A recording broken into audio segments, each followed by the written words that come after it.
Hey, I'm AJ. And I'm Matt. And you're here at the Excel Climbing Lab, joining us for a discussion and talk about the seasonal transition from probably some outdoor climbing, either to the gym or to get on some ice this winter. So some of the big goals for the talk and discussion today are to provide some insight on climbing training and injury avoidance, discussing some of the common climbing injuries, what they look like, what they feel like, hopefully give you some insight into what you're feeling. Then also talk a little bit about prehab work, some supplemental work on how you can avoid that or get ready to start rehabbing that or working into that as you're climbing. Also, we're going to discuss some of the differences in rock climbing, ice climbing, and gym climbing, give you some ideas of how those differ, especially because as we're transitioning, we want to make sure we modify our plan and how our approach to all those go. Then we're going to discuss some of those specifics, specifically in a transition to ice climbing, gearing up for climbing in the gym. And then also, if things aren't going well, when to seek some professional care. So injuries are common. If you haven't had one already, you're super lucky, but over 90% of them are overuse in nature. Most of them involving the upper extremity with the overuse ones, and the acute or traumatic ones are more common in the lower extremity. With climbing, that usually means that you're falling, hitting your leg, ankle, something along that nature.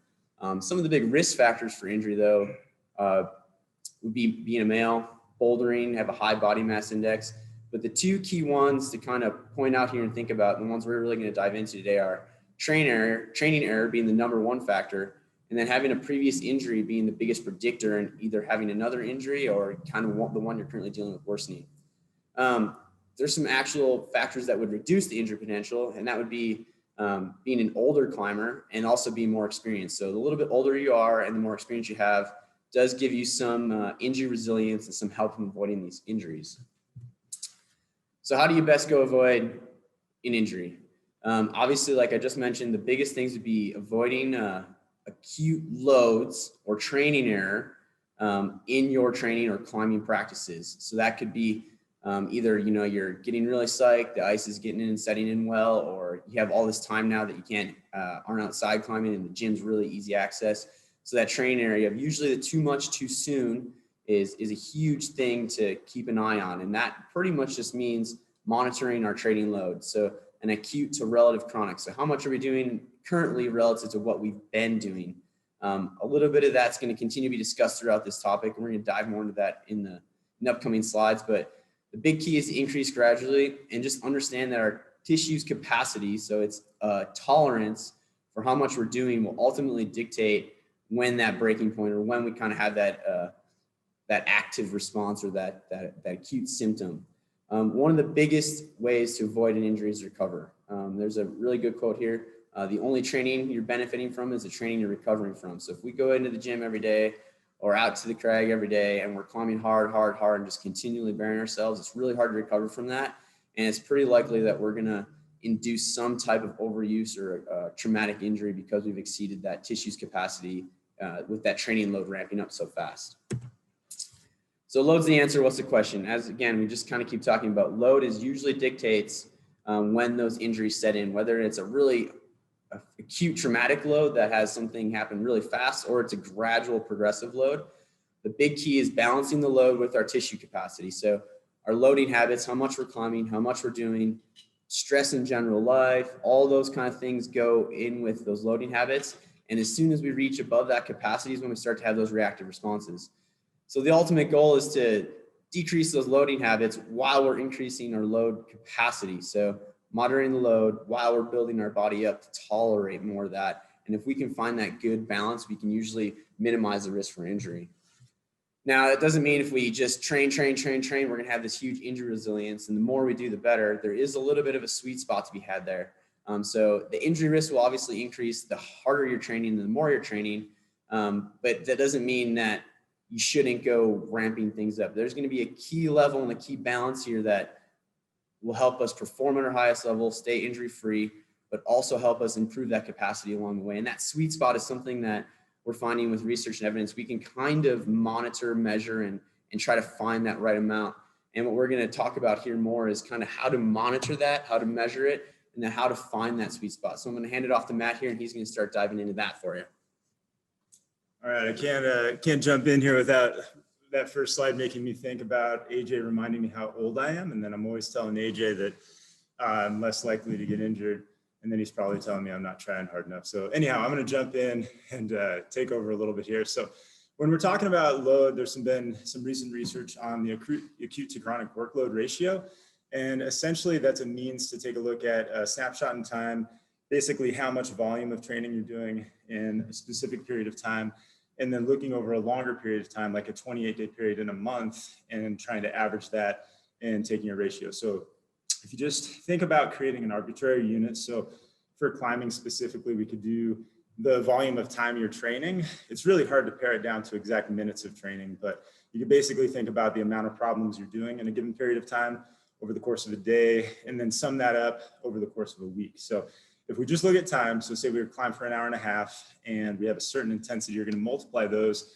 That's going to give you a certain number. You're going to add up a total over the course of a given week, and then you're going to compare that to basically the average week total over a course of a month. And you're looking for a sweet spot. So what the literature is showing is that somewhere between the 0.8 and 1.3 zone is that sweet spot AJ was just speaking of. And it's okay to push those boundaries a little bit, but what we see is that when athletes are doing something where they're way below the training load, so if you're down in the more 0.6, 0.4, you're not actually doing enough to create tissue resilience, and that's going to catch up with you in time with potentially not being ready for a specific load that you have to take on. As well as if we go into the higher numbers, so they saw a key point was 1.5, and if you're in that 1.5 and above range, that's really a range where you're potentially overtraining, and that's a warning sign that you want to dial it back a little bit. You're more at risk for an overuse injury there. So sooner or later, it is bound to happen, as AJ mentioned initially. Our business is built out of working with climbers, so obviously there's something there, but we are all going to deal with some sort of soft tissue injury, if not something more significant. And it's really important to just learn to identify what is a small, localized acute flare-up versus what is something that's becoming more of an issue and is going to create more problems in time. So I'm going to discuss in the next several minutes several different conditions where just kind of a quick snapshot on what each of them potentially presents as initially and where they can go if they get more severe.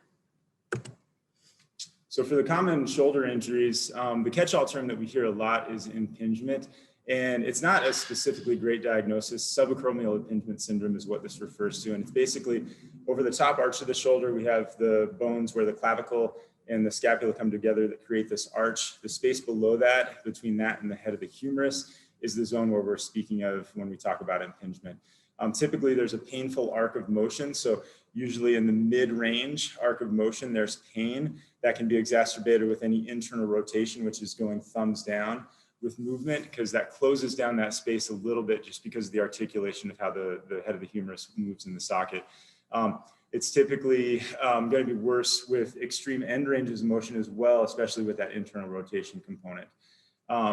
With this, rest is typically going to get you out of the woods quickly if you can identify it quickly and just take a few days of rest. The common precipitating factors are going to be lots of things to do with scapular mechanics, which we'll discuss in a few minutes. Next on the list I wanted to discuss was rotator cuff tendinopathies. So a tendinopathy, excuse me, is essentially a tendon recovery gone wrong. So tendinitises are the acute inflammatory processes that we deal with tissue injury. When those have been chronically overdone over time, we get what is basically a malhealing in the tendon, and specific things need to be done to reverse that process, or it's going to continue to weaken and degenerate over time. And so here it's more of a chronic presentation. People get more of like a constant achiness. This will start to present more at nighttime as well, where you'll get that pain at night, especially positionally. And it really aggravates with heavy loads in a lot of positions, but specifically positions that are out in front of the body where the rotator cuff is under load. A couple other ones here. So biceps tendinopathy, it can be both proximal up by the shoulder or distal down in the elbow area. So specifically to the shoulder, it typically presents as an anterior or very front of the shoulder pain. It's often exacerbated by more underclingy positions, or if you can think of compressive problems where you're doing a lot of compression and load from underneath here, those can really flare that injury. And these can become quite irritable and really easy to reflare. Again, this is one where I think if you identify it early, you take a few rest days, you come back to it slow, and then you just really monitor your volume going forward, as well as identifying any weaknesses and adding in supplemental exercises that can really get you out of the woods. But again, these ones are ones that can become quite chronic over time, and getting ahead of them is important. With a labral tear, so this is typically more of a sudden instance while you're climbing. So oftentimes people will report having the arm way out from their body out here, maybe stemming with your arm out and pressing outward, and or a really heavy hard load into a Gaston position. And for this, people typically get some sort of popping and or tearing sensation as they accept that load. There can be a sense of instability or subluxation, which would probably be consistent with more of a significant tear. With this, there's going to be, as you're recovering and you gain range of motion, there's going to be some positions that oftentimes will catch or lock as you're going to reach through different arcs of motion. And that catching and locking is a key identifier. It's also something that means you should probably get this checked out and get a specific diagnosis. Not necessarily imaging at that point, but at least getting cleared out by a physical therapist or another healthcare practitioner to try to identify what it is. And then with these, oftentimes, really rigorous dynamic training is important. So you really need to be able to improve how fast you recruit muscles to stabilize the shoulder and the joint in order to create enough dynamic control to live and climb with these. And I've seen a bunch of them. AJ has too, and they rehab quite well, especially when you have a real pulse on what's going on with climbing and how to specifically create resilience with that. So for all of these shoulder conditions and even further down the extremity, what we do in the climbing lab and what is really important to address is the shoulder's posture and poise. So when we look at people who are dealing with injuries and or weak in certain areas, it almost always presents in certain ways on the wall with scapular mechanics that are changed. So when we're looking at poise, the common things we're looking at are the scapular position. So the shoulder blade in space, is it upwardly rotated away from the spine? Is it tipping forward in that more hunched forward position there, pushing down on that subacromial space? And in reachy positions, more dead point positions, are people establishing some activation through the parascapular muscles, the muscles that live right around the shoulder blade as they're moving on the wall, on the rock? There's been some studies that have been done. One specifically looked at basically the lower trap, middle trap, and several other muscle groups and their activation in corrected positions where people were cued to get into good shoulder posture and then load the fingers. And then also in their naturally chosen position, which was oftentimes a little bit compensated. And what was found is that lower trap and middle trap activity increased significantly when people get those cues, both in a 90-90 position, so a lock-off position, and then also in more of dead hang positions as they're going to pull through a movement. So what this basically means is that you can, in a sense, you can do a lot more training on the wall and avoid doing a lot of the exercises we'll discuss a little bit later. So ISTs, Ys, rotator cuff strengthening, all the things that we really need to do to create strength in the shoulder can be done oftentimes on the wall with really good mechanics and focused work. There's a couple of pictures here. We're gonna put out some things where there'll be videos associated with this as well. But we're going across the top. So on the top left here, AJ is basically training himself into more of that lock-off position here with pulling back, going into external rotation. And we've all seen people doing kind of the external rotation at the side or the 90 degrees. So this is a version of that, which can be really beneficial for increasing recruitment of all those scapular muscles as well as the rotator cuff.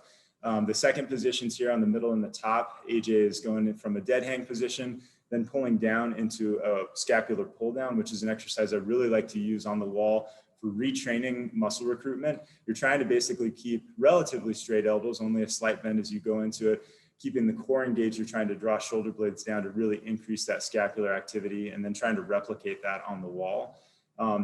We're finding that a lot of people do well with a lot of overhead pressing. So creating stability at your end ranges of motion overhead with pressing, working on the antagonist muscles can be really beneficial. And then, like we mentioned a moment ago, the Is, the Ts, and anything you can do on TRX bands and or laying over an exercise ball can be ways to supplementally improve the strength in all those scapular muscles. So we'll touch on a couple more body regions and then I'll pass it back to AJ. So when we're looking at the elbow and the forearm, the most common areas to have pain present is in that medial elbow and lateral elbow. And specifically with climbers, I see a lot more medial epicondylitis than lateral epicondylitis or osis. And I think that's just because we spend so much more time loading our flexor muscles. It is our pulling muscle group. So with the medial epicondylitis presentation or epicondylosis, it presents in the medial elbow. The big difference between an itis and an osis or an algia or an apathy, there's all these different terms.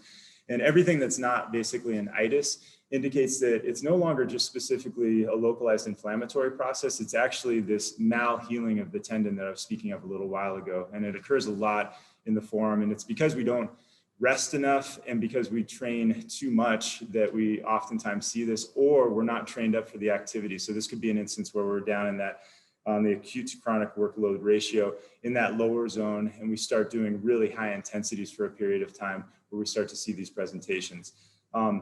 With the medial elbow, I spend a little bit less time doing aggressive eccentrics. A lot of people will see that rotation outward with like a frying pan or a hammer. Just because we spend so much time loading that tissue anyway with climbing, that oftentimes activity modification and doing a lot of soft tissue work in the forearm, and then really focusing on all the other mechanics we were discussing with shoulder poise is important. With the lateral elbow, oftentimes it is good if it's chronic at all to get in there and start loading it right away with eccentrics, just because it's more of a supplemental muscle group, an antagonist muscle group, and can tolerate a little bit more supplemental training on top of the climbing that we're doing. We just have to be careful not to do too much as we're loading the tissue, because if you're going to continue to climb, you got to calculate that into the whole total for your load and workout. So last thing I'll touch on is finger injuries. So the pulley is the most common one. That's the one we hear the most about. And that's basically a tearing of the connective tissue. Sometimes we see it right here, the A2 pulley, sometimes the A4. The other ones that are right over the joints are a little bit less common, but can occur with more significant sprains of these pulleys. And essentially it's a tearing of the connective tissue that keeps the flexor tendons tied down to the bone. So really severe ones can present with not only pain, but swelling as well as bruising in that area. You may hear an audible pop. There's going to be pain with immediately trying any resistance in that zone. And that's an indication that you're stopping for the day at least, if not taking a more significant period of time off, depending on the severity. You may see a bowstringing with really severe ones. These are pretty gnarly. You actually see the tendon pulling out away from the finger, and you can feel the tendon under load pulling away from the finger. Those are ones that you have to splint right away, and definitely getting checked out by somebody who knows what they're looking at in terms of finger injuries for climbers. They don't always require imaging. If they are significant enough to require imaging, it's typically that multiple pulleys are involved and you have pain up and down the finger, and you really can't load at all without significant pain. Oftentimes surgery is not indicated unless there's multiple pulleys that have been fully ruptured.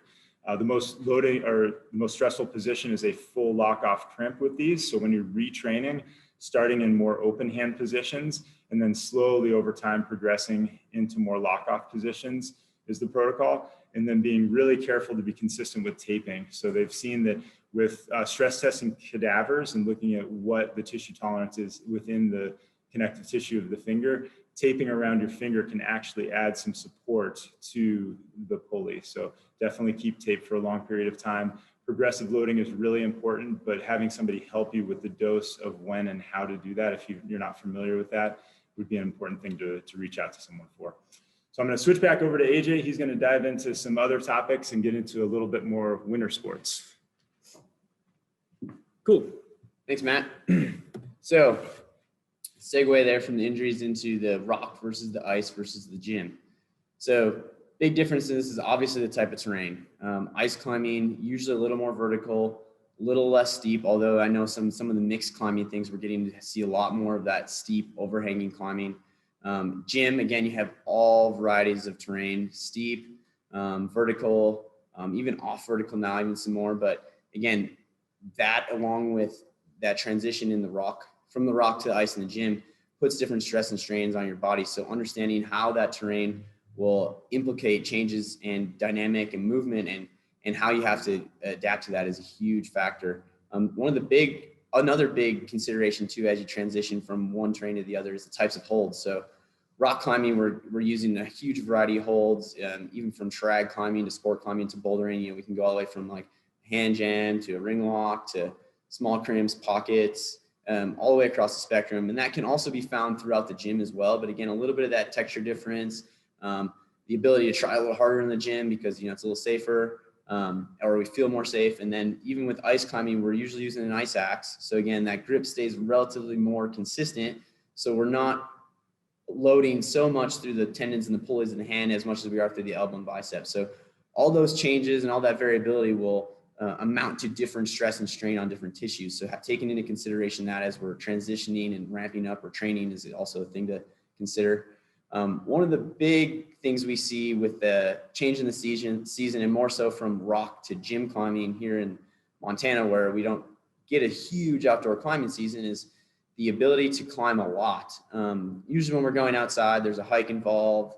You know, it's a little more involved to get things up, get things going. You know, the amount of pitches isn't as easy to obtain, so thus the volume isn't easy. But when we're in the gym and the bouldering wall is right there and there's hundreds of problems available, the auto belays, the top ropes, the lead climbing, it's really easy to get a lot of climbing in really fast. And that amount of volume can stack up really quick. So again, with that acute to chronic workload ratio, monitoring that, just watching that is kind of key with that as well. The rock ice gym, again, as I alluded to earlier, the movement types, the styles are a lot different. You can see in this upper picture here, this is a regular afternoon here at Spire when everybody's cutting feet and jumping at stuff. And I just don't think that's probably what we're seeing up in Highlight on a busy weekend when people are ice climbing. Now, and again, the middle ground for that might be rock, depending upon if we're bouldering or sport climbing or trad climbing. So again, the movement variability is also something to take into consideration. And then again, just equipment styles. So again, we're using ice axes and crampons versus, you know, downturned shoes and you know, just big different holds and styles of movement, and all those things in consideration. We need to think about how that will impact the change and impose differences on our body throughout the season and as we monitor that. So this is a little preview and an intro into what we're going to have come out on our YouTube page and our social media stuff for our prep to pull. So basically a warm-up series, kind of getting everybody ready, discussing different ways to prepare to get out and try hard and work hard out there. So this is the first 1, 2, and 3 here are just talking in a big holistic manner, and then we'll speak a little bit to like a Craig warm-up.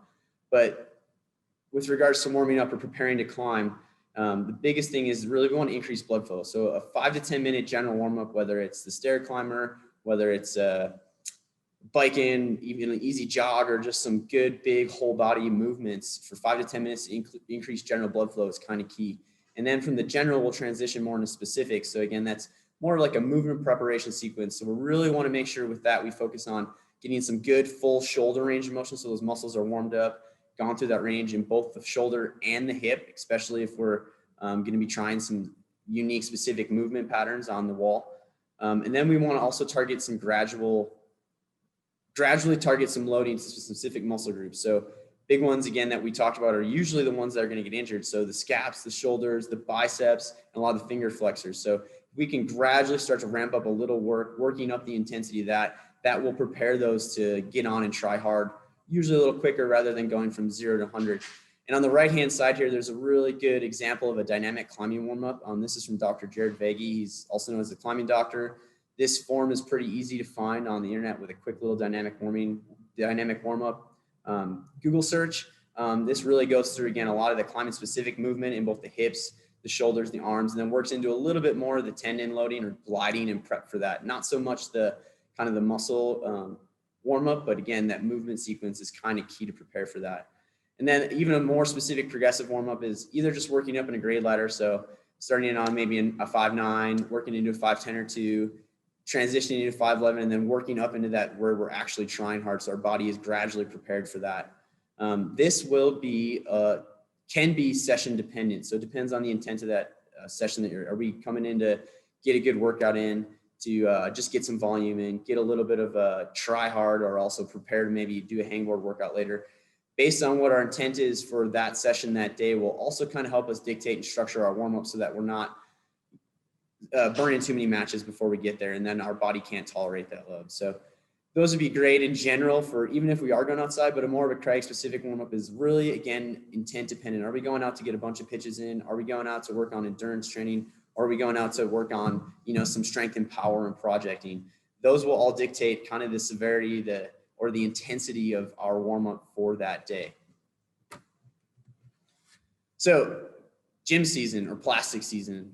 I think one of the biggest things, anybody who spent a good summer outside climbing, getting a lot of volume in on real rock, the best thing to do is to take a good transition, break period, ease into that season. Again, as we talked about earlier, it's easy just to get psyched, get in the gym and get a lot of volume in, try really hard because it feels safe, it's easy, and everybody's in there psyched out of their minds to get going. So the best thing you can do is take a little break, monitor it. How much have you been doing? How can I drop it down a little bit? As I started to talk about on the previous slide, having a plan for the whole off season is pretty key. Why are you going into the gym? What are we doing that day? What's the focus? If we can stay really kind of key and structured on what we're doing, it helps us avoid going in and getting stuck on one problem or climbing hard because our buddies are there climbing and we wanted to stay and go. One thing to consider doing in this kind of gym season or plastic season is getting a really solid foundation in. So working global strength, the squats, the deadlifts, the weighted pull-ups, those big body movements to really build that base of foundation so that we can be really specific with our loading and intensity from there. This is a really good time also to give our fingers some more specific, consistent attention. Consistency in training or loading is key to that tissue capacity and resilience. So if we have a good structured tolerance and loading program, we really have a good chance of building up that capacity and resilience. And again, this is also a good time to work more specific things that might be kind of lingering from the season, whether it's a little bit of that elbow pain or that kind of pinch. This is a great time to set aside some specific rehab time for that or get it looked at. It's also really good to just emphasize some weaknesses, focus on some skill development, some of that movement practice. What did I struggle this last season? What can I work on? What skills or what drills can I focus on for 5, 10, 15 minutes each time I'm in the gym to really improve that aspect of our climbing? So big thing here as we transition into ice is this is more of a conditioning dependent, but the thing we want to work on is training maximum strength and then transitioning that into endurance. So maximum strength would just be our body's ability to recruit as much muscle fibers and motor units at one time. So this is going to look like really heavy intensity or high intensity for a few reps and a few sets. A lot of what we're about to talk through is really laid out well on the Uphill Athlete page, as well as the training for the Uphill Athlete book. But again, the big goal here is to lay a really good foundation of really recruitment in our body. We're starting to get it really strong, and then we can take that foundation and build it into more climbing specific endurance. So that whole body aspect, those big movements, and then we can transition more into specific maximum strength. So that grip strength, especially with ice climbing, holding onto that ice axe or that handle, doing some weighted tool hangs, again, not for really, really long periods of time, but we really kind of want to work up that intensity. So some weighted reps for about 8 to 10 seconds. And it's not to complete failure. We want to make sure we have a couple seconds left over, performing some reps and sets of that throughout the day and progressing that in the early portion of the training season is really good. With that grip strength, then we can also transition into more of that maximum strength of lock off training. So this would be great to start with 2 arms. You can work into 1 arm depending upon your level of the ice climber, and the same kind of thing, 3 to 6 sets, looking for a little bit less intense or less duration of the holds here with this. But again, working up to that high intensity. So either adding some weight or working into that 1 arm walk off would be great. And then as we transition into muscle endurance, that kind of takes this big global aspect of we want to recruit all these muscles. Now let's make them all really efficient and really good at kind of working through a lot of that pump or that burn.